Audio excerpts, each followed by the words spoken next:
Hello friends, welcome back to the new tutorial of the Vue 3. Today we are going to discuss about the components in the Vue 3. Those who haven't subscribed my channel yet, please to subscribe my channel. And if you like the video, please to like, share and comment on my video. So let's get started. Certainly, in Vue 3, components are reusable, self-contained piece of code that encapsulate a part of your user interface. Here is an example of how you can create and use the components in the Vue 3. So first let's create the greeting component dot view. So here we go, we have a components. Currently this is hello world component. Here I will create a new component which name is this one, greeting.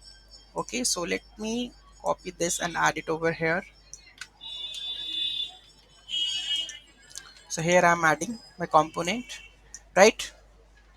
Next, using the component in another view file. So I'm using this component in my view file app.view. Okay, so how this is how we can use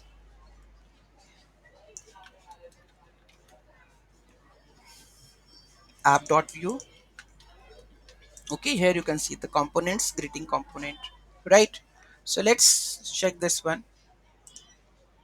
So here you can see how we have added the component and how the structure goes on. Let's see.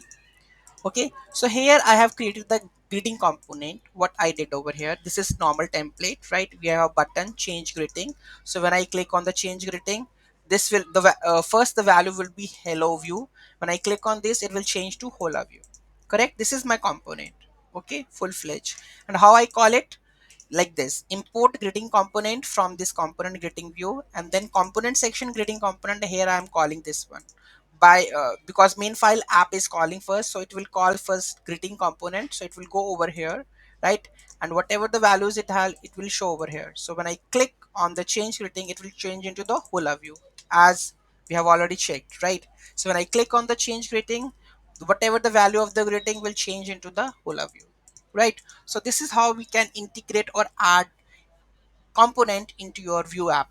Okay, so next we have how to in the next section we are going to learn how you can pass the data from one component to another in the next video. Thank you so much for watching this video. Have a great day.